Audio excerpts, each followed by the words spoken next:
There's been a lot of strange, weird, and just downright bizarre versions of Godzilla. From a time-displaced dinosaur to a giant plant, he's even been a baseball player and a zombie. Kind of.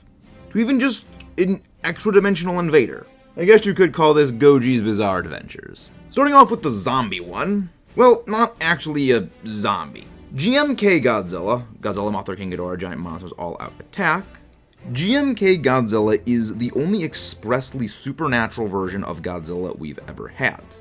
While all the others are mutated, generally dinosaur-like creatures, much like actually the original Godzilla in this timeline, with the GMK-Goji expressly being stated as a second-generation Godzilla, this version of Godzilla was created from the souls of those killed by Japan in World War II coalescing into the beast. This gets a bit more strange because it's not really clarified if the souls physically manifested this Godzilla, if it somehow reanimated or recreated the original in some way, shape, or form, or instead possessed another member of Godzilla's species that was already mutated and turned it into this creature. Or even if it is some combination of all of these. What muddies this is that we do see Godzilla in GMK behaving like a living creature to whatever extent it is applicable for a creature that is controlled and possessed by literal souls. But it is also shown to still have a hunger for nuclear power, actually attacking an American nuclear sub off the coast of Guam. It is also clarified within the Toho Special Effects Movie Completed Works book that this is indeed not the original Godzilla. So it can be assumed it is either another creature of the same species or something that the souls constructed in the image of the original Godzilla. So this would suggest that it is indeed a separate individual of the same species. However, the hunger for nuclear power and the control by the souls seem to be at odds when it comes to the behavior of this creature, as we'll get into a little bit later. So it could be another creature of the same species as the previous Godzilla, displaying more living organism traits like being wounded by King Ghidorah's big spark ball attack, opening a wound on its neck that did not heal instantly, rather remaining open and gradually healing after Admiral Tachibana's D3 warhead blew a hole in the wound from the inside of its neck. However, later on, after Godzilla concussively detonated from the building critical mass of its own atomic ray, just destroying its entire body after bursting out of its neck, this Godzilla's heart is shown beating disembodied on the floor of Tokyo Bay. So even after its physical body is destroyed, it's still in some ways alive, for lack of a better term. This does suggest that it is something of a combination of another member of Godzilla's species that is being soul controlled by the ghosts of those killed by Japan. That is what makes this Godzilla the one of, if not the only, legitimately evil versions of Godzilla we've seen in the entire series, actively enjoying trampling humans underfoot and atomic ray blasting them. Whereas the others are either generally a confused creature sort of lashing out in anger at its confusion, or indirect destruction as a result of confronting other monsters. Even when Godzilla is showing its vengeance against humanity, it's not quite malicious, and he will destroy them as a way of punishing humans, but not go to the extent of enjoying every individual human he destroys. Don't forget to subscribe for more kaiju goodiness. Well, this is a little awkward. I somehow completely forgot to record this segment, but the Godzillasaurus. This is the original unmutated form of Godzilla, at the very least in the Heisei continuity. Debuting in Godzilla vs. King Ghidorah, it was known as the Dinosaur of Lagos Island. And during the Second World War, the Godzillasaurus fought off the Americans, seemingly defending a group of Japanese soldiers that were present on the island, though was gravely wounded from the ensuing bombardment from American battleships. The Japanese soldiers paid their respects to their savior before they departed, and little would any of them know, many years later there would be atomic tests held on the island which would mutate the Godzillasaurus into Godzilla, having survived his grievous wounds. In the original writing, it was actually supposed to be just a Tyrannosaurus Rex. However, they decided to make this not a just Tyrannosaurus Rex and just make it its own fictional dinosaur, the Godzillasaurus. And that was in the original timeline of the Heisei era. With Godzilla vs. King Ghidorah having happened, the Futurians traveled back in time attempting to remove Godzilla from history. Doing so, they transport him to the Bering Sea, but Godzilla is simply inevitable, and a Soviet nuclear accident caused this Godzillasaurus to mutate into Godzilla in this new timeline. The weird thing is that despite this being a new timeline with a time-displaced Godzilla being the result of this one, later movies will still act as though previous Godzilla movies still happened. And then there's also the Futurians having the Dorats go here, which turned into King Ghidorah, which we have a whole separate video on King Ghidorah in the works, so stay tuned next week for that. However, a second Godzillasaurus would make its appearance in Godzilla vs. Mechagodzilla 2, found inside of Rodan's nest. This being a regular Godzillasaurus rather than a full-blown Godzilla yet, Godzilla still adopted the Junior as his own, and gradually after returning to Boz Island, eventually mutated into a little Godzilla, and then eventually grew into the Godzilla Jr. we know and love. Though he unfortunately met his end against Destroya, he was revived when his father melted down and absorbed the resulting radiation, turning into a brand new adult Godzilla. The Godzillasaurus is actually quite durable despite being, by all indications, a regular dinosaur capable of surviving battleship and destroyer bombardment, and even as a baby with Junior, shown to still have psychic capabilities, with the mutations likely have furthering augmented these psychic abilities. Up next, we have a Godzilla who loves baseball.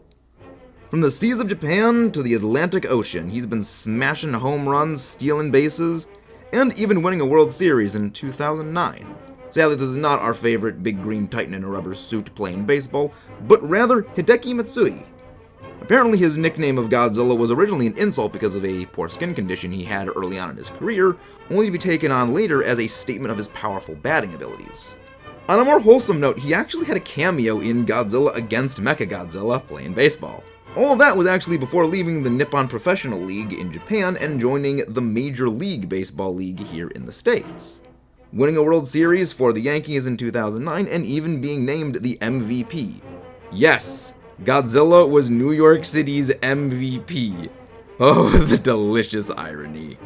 And befitting this absolute legend that he is, after the 2011 Great East Japan earthquake and the Fukushima nuclear disaster, he donated $620,000 to disaster relief, and later teaming up with former teammate Derek Jeter for a charity event. See, it all makes sense now. This makes him possibly the most heroic Godzilla we've ever seen. Raising money for younglings versus saving the world from a three-headed space dragon. Hard to decide. Real question time. When he hits a home run, did the ball fly with an atomic blue ray behind it? May I ask how you feel about eldritch abominations? We've got Shin Godzilla, the ever-evolving, ever-mutating horror. This one is also not a mutated dinosaur-like creature, rather it is a rapidly evolving macro colony. What does that mean? Basically, this thing can regrow every part of its body into a new Godzilla if given enough time and radiation, as shown from this cutscene from the movie. Outside from that, it's actually got a few more interesting abilities. Special nictitating eyelids that will prevent it from being blinded either from exploding flashes or its own atomic rays' intense light, as well as a secondary mouth inside of its tail which can also fire atomic rays, which oddly looks like it has a human jaw inside of it. Its dorsal spines can also fire atomic rays and act as a phased radar array. Oh yeah, this Godzilla doesn't even need to see you to know where you are. And unlike most other versions of Godzilla, it's actually shown to be able to run out of nuclear power and need to hibernate. Excessive use of its atomic rays will exhaust it, making it power down and need to recharge and having its natural fission rebuild its power supply. There's no real origin given for the creature in the actual movie itself, other than having been some sort of mutated life form in Tokyo Bay as a result of the nuclear waste dumping. Fun fact, when this Godzilla fires its atomic ray, the sound effect it uses is not the traditional Godzilla atomic ray sound. Ironically, it's actually the sound effect used for Desitroya's oxygen destroyer ray attack. It is also capable of rapidly inducing its own mutations to counter any countermeasures that the human JSDF are capable of throwing against it. This is actually the reason why at the end of the movie, when it is frozen, there are those little humanoid Godzillas that are shown. After all, humans working together managed to overcome Godzilla. How is it to overcome humanity's cooperation? Creating a cooperative series of organisms to work with it. Oh yeah, this movie's very, there's a lot to say about Shin. I like it. Taking a step back to going to the classics, we've got Godzilla vs. MegaGyrus' Godzilla, or MireGoji. It is stated in the movie that this is actually the same Godzilla that attacked Japan in 1954. However, in this timeline, the oxygen destroyer was not used. So basically, take the original movie, everything up to the oxygen destroyer being used is canonical to this timeline. For more information on that, see our previous video. However, despite this movie being set in 2000, Godzilla has only grown 5 meters in roughly 50 years. Snacking on nuclear reactors and plasma energy sources, he didn't seem to grow that much. But he makes up for this lack of size compared to previous Godzillas with a very sharp intellect, being quite smart, showing strategies and learning by memorizing the attack patterns of the much faster MegaGyrus and using those to counter her. It also doesn't go out of its way to actively destroy humans, as it did in 1954, really only waking up to attack nuclear reactors and the plasma reactors as a means of acquiring more power when it's basically hungry, as opposed to the way that it attacked and destroyed Tokyo in 1954, suggesting that it was initially driven by a lot of confusion, despite this one's timeline having no love for humanity. Also, side note, this one also survived a black hole being launched at it. Just do with that information what you will. Also, this is not the same Godzilla as in Godzilla 2000 Millennium, despite being the exact same suit design. It is a separate continuity. This next Godzilla is actually notable for being the only Godzilla that does not seem to be associated with radiation. The singular point is real. Much like Shin Godzilla, Godzilla's singular point is a creature that changes its form throughout the series. It also is, as we mentioned before, not a mutant, but rather some form of extra-dimensional creature, like the rest of Singular Point's Kaiju, which are implied to come from another dimension or reality. Yeah, it's a bit weird. Oh yeah, and then there's the archetype, which is basically this physics-breaking stuff that generally appears as a red dust that Kaiju produce and could theoretically do just about anything and allows the Kaiju to manifest in this reality. Think of it a bit like radiation in other Kaiju films, but not, and can basically do whatever the heck that the writers need it to do.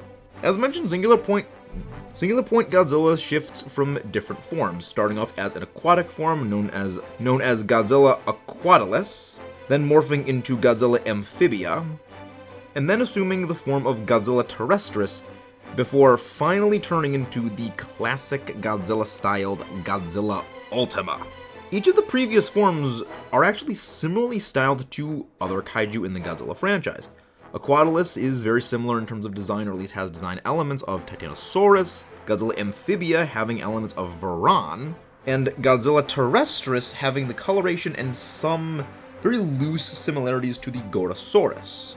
Also, just side tangent, why is it that Godzilla in Japan still is always just absolutely titanically thick?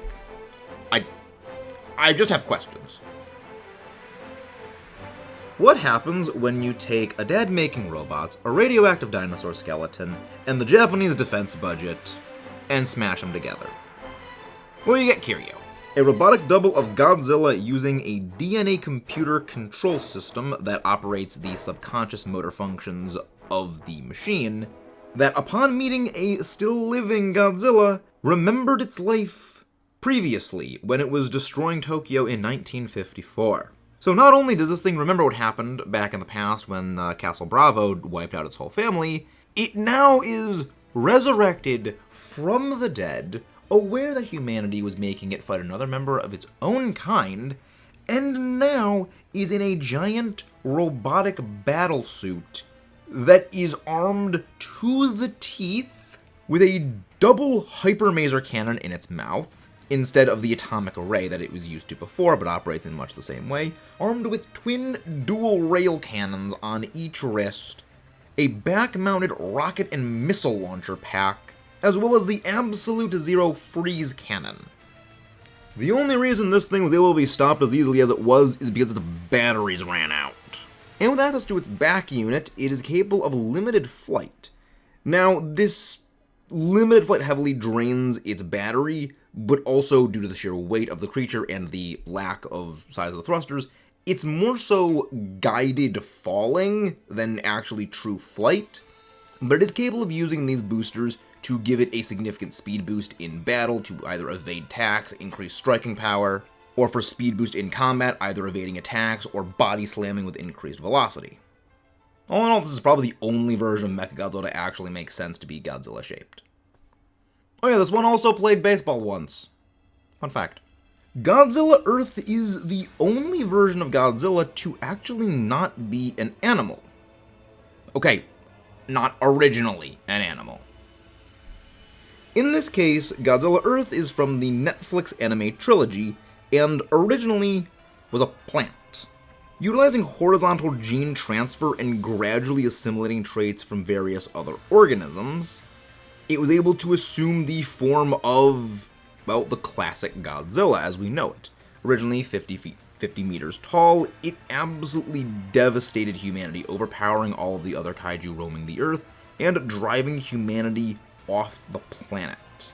For 20,000 years they went through space before returning to Earth, having grown to a colossal 300 meters tall, having cells of it splinter off and basically transform the entire biosphere of Earth into a Godzilla-based ecosystem. This Godzilla truly has conquered the planet. Yes, a hyper-evolved plant Godzilla monster. I knew there was a reason I hated gardening. Even if it technically is no longer a Godzilla as we think of it, I do have a bit of a soft spot for Zilla and its subsequent offspring from Godzilla the series and the TriStar movie. We're talking about this because I really always love talking about this part of the franchise, especially because it does tend to get blasted a bit by the community, so I like to at least give it where I think the credit is due. Created originally on French Polynesia from secret French nuclear testing, it was originally just a regular common iguana, before eventually making its way to New York City, laying its eggs inside of Madison Square Garden, which the US military promptly blew up.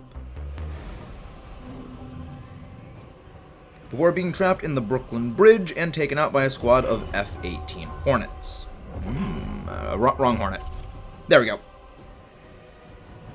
Delivering a fatal salvo. But all is not done yet. The Leviathan aliens eventually resurrected it with their advanced alien technology, using it to attempt to conquer Earth and mind control the only surviving offspring it has. Now, at this point referred to as Cyber Godzilla, Godzilla as we knew it is completely checked out of the game, since once heat destroys the alien's mind control array, all of the other monsters are freed from their control, except for Cyber Godzilla. But eventually Godzilla engages in a one-on-one showdown with the old monster to show it that Earth is not for the Xeno scum. Before its cybernetic reconstruction, it only possessed a power breath attack, not the classic atomic ray. However, after its reconstruction was done, it did obtain the classic blue atomic flames. This is a very drastic departure from the classic Godzilla design, being significantly smaller, being significantly less durable. However, at its core, it does retain at least some of the original identity traits that made the classic Godzilla what he is. A creature mutated by human activities that was living on its own and then showing a fundamental incompatibility with humanity after its family is lost, where it lashes out to destroy humanity for what we have done. Now onto its offspring from Godzilla the series, the surviving Godzilla. This one is much more similar to the classic Godzilla in terms of its fighting abilities, only being wounded by humanity's weapons very shortly after hatching, which is the same type of attack that actually ended its father. It also later on develops the atomic flame breath naturally, being a green stream of flame rather than the classic blue. I actually think there is a reason for this happening, in that the original one simply didn't live long enough to develop the atomic ray, as the Godzilla shown in Godzilla the series did live significantly longer, and possibly was significantly more stable. Not having been mutated itself, starting out originally as an iguana, it hadn't fully adapted to its new mutation capabilities. However, starting straight from scratch, the junior, so to speak, was much more developed, I should say. We actually have an entire video on Zilla and Godzilla Jr. in the works, which, again, I really do enjoy the series, and I look forward to doing a bit more of a retrospective on Godzilla the series, covering that. But now we come to the first Godzilla I ever saw, and that is Godzilla 2000. This is a Godzilla that doesn't really depart from the classic Godzilla traits all that much, but rather this movie explores a bit of the psychology and mental state of Godzilla, and really why Godzilla does what he does, which is why I think it is important to put it on this list of the strangest versions of Godzilla, because we don't really get to see this side of Godzilla too often. He is very deliberately destructive in this movie, primarily going out to destroy humanity's power sources. But he is very principally not wrathful and destructive to the military, taking the full brunt of their assault without even really reacting. Godzilla only retaliates after the full metal missiles are fired against it, which are very special armor-piercing missiles that do manage to puncture Godzilla's skin and inflict some wounds, but these are not particularly grievous wounds, as his healing factor patches it up fairly quickly. That prompts him to go atomic ray blasting them, showing this Godzilla will indeed destroy, but he will also somewhat protect humanity, since he does destroy Orga, destroys the Millennium Flying Saucer, and from some of the dialogue in the movie, it is implied that there are other monsters that have existed and attacked Japan, and the line specifically, why does Godzilla keep protecting us? Again, this implies that there were other monsters, or at the very least, him defending humanity from Orga shows he doesn't entirely have a disdain completely for humanity and want to wipe humanity out entirely.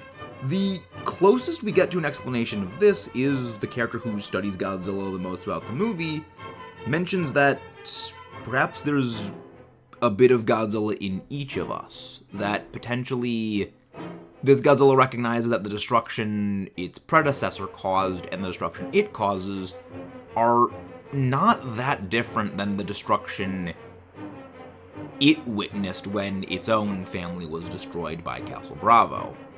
So there's a sort of shared sympathy and connection between the two. He can't essentially bring himself to destroy all of humanity, but he doesn't let humanity live in peace in a sense, as promptly after this happens, he destroys Katagiri, the kind of main human antagonist of the movie, who is also the one kind of hunting down Godzilla throughout the film. And once he is gone, he goes to just flambeing Tokyo, but there's no people in Tokyo here. He's just destroying buildings. I don't know, I always found this movie to just stick out to me for that reason, where Godzilla is wrathful and destructive, but he shows almost a restraint, that he almost doesn't want to keep fighting humanity. But that is just kind of how I've always seen it. Godzilla Minus One, once again, a very classical and conventional Godzilla design and origin. However, this one expands a lot on the idea of what the original was before a mutation, being a deep-sea dinosaur-like reptile. The reason this Godzilla gets a mention here for strangeness is, historically, within the context of the movie, it has repeatedly raided Odo Island, so much so that the islanders have recognized deep-sea fish when they appear on the surface is a warning that this Godzilla is coming, as well as it's mentioned that the fish were so terrified of Godzilla that they would swim up from the deep so fast the pressure change would completely end them. Meaning this is either a singular individual that has persisted as long as it has, as this Godzilla is shown to have quite formidable regenerative capabilities, or this is one in a long line of many such organisms. Pre-mutation, this Godzilla is also much more naturally hostile and violently territorial, savagely attacking the Japanese repair crew on the island simply for shining a spotlight on the beast, and then ripping all but 2 apart and stomping them into the dirt after one shot it in the nose with their rifle. I love this scene for a number of reasons. Mostly is it reminds me a lot of the Jurassic Park Rexy scenes, and its pre-mutation design is overall vastly different than post-mutation Godzilla in almost every other iteration of the character. I love the hunched over look, its legs are much thinner, and it really just looks like a very aggressive T-Rex. Post-mutation, this Godzilla has turned into that much more standard Godzilla configuration. This Godzilla's territorial and attacking on provocation has been replaced with a much more genuine malice and desire for destruction. Viciously tearing into ships that were unarmed and not even resisting Godzilla, trampling people and tearing buildings down, as well as admiring the mushroom cloud that appears after he fires his atomic ray for the first time, and leveling Ginza.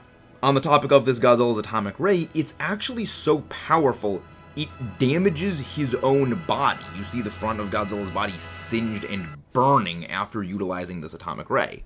Which, considering Godzilla swears vengeance on humanity for the atomic test of Castle Bravo, which mutated into what it is, as well as the nuclear burning it received, this means that it isn't a creature lashing out in confused anger. This is a creature that knows what it is doing, and it simply doesn't care that it is inflicting pain on itself so long as it can destroy humanity.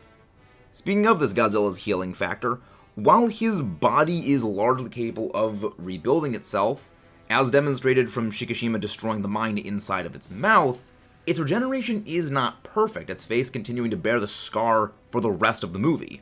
And at the end of the movie, after its head is completely blown up, it begins to start regenerating, much like GMK Goji.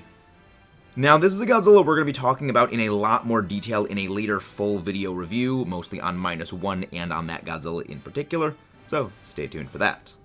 Last, but certainly not least, we've got the Monsterverse Godzilla.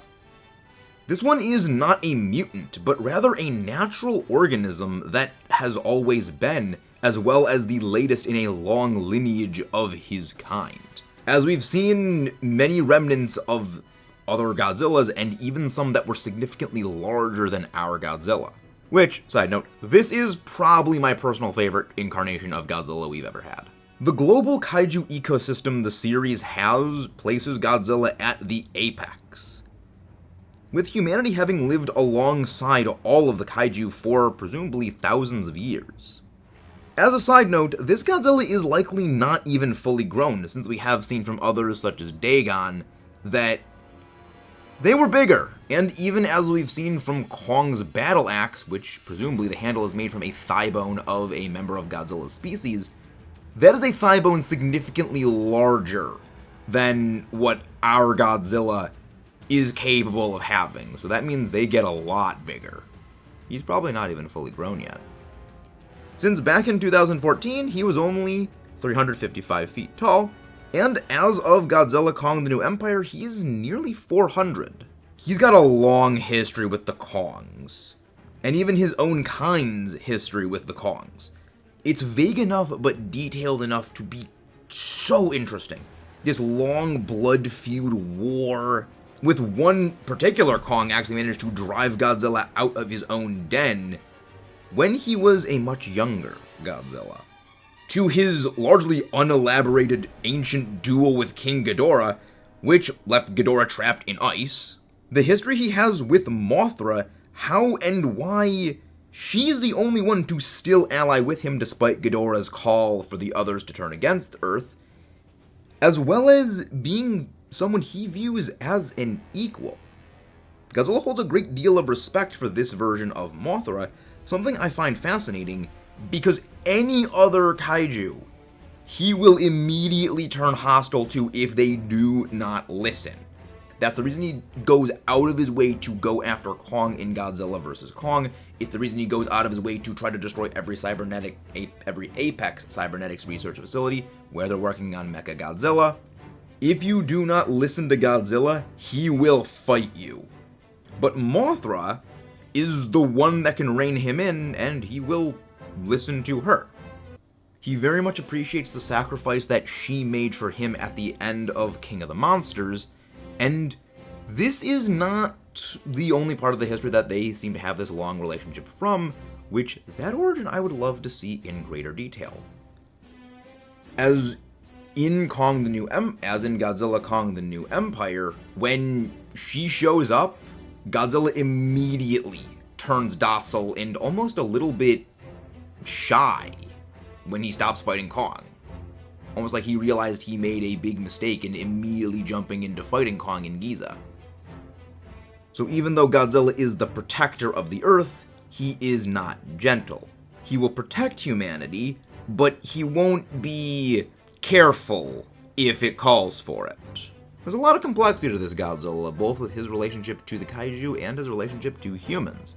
Because even if he is the protector of Earth, he is not a gentle protector. He is willing to protect humanity, and especially with Serizawa, which we have something on that later, he does have a respect to a degree for humanity and appreciation for them. But if it comes to fighting other Kaiju, especially two of the two Kaiju that are fighting and he needs to intervene, he will not be as careful when it comes to cityscapes. If he needs to fight, he will fight. Once again, Dr. Serizawa, he does respect the sacrifice Serizawa made for him. He recognizes what Serizawa did, because that sacrifice reminded Godzilla much of the humans who came before, those who honored, venerated, and died for him. This is a Godzilla that truly means nothing but benevolence for humanity, contradictory to a lot of the previous ones who humanity almost doesn't matter to. While he may not be the most complex version of Godzilla we've ever had, his relationships to other monsters and to humanity are what are far more complex than previous incarnations. Something that I really look forward to exploring much more in depth in future videos. Particularly his relationship with humanity. And that wraps us all up for today. Which Godzilla do you think is the strangest? Do you think there are any other versions of Godzilla that are stranger than the ones we have on this list? Let me know in the comments below, and what do you think we should cover next time? If you haven't done so already, please don't forget to subscribe for more. On a small channel like this, it truly means the world to us, helps more amazing viewers like you find out what we do here, and long live the Kaiju King.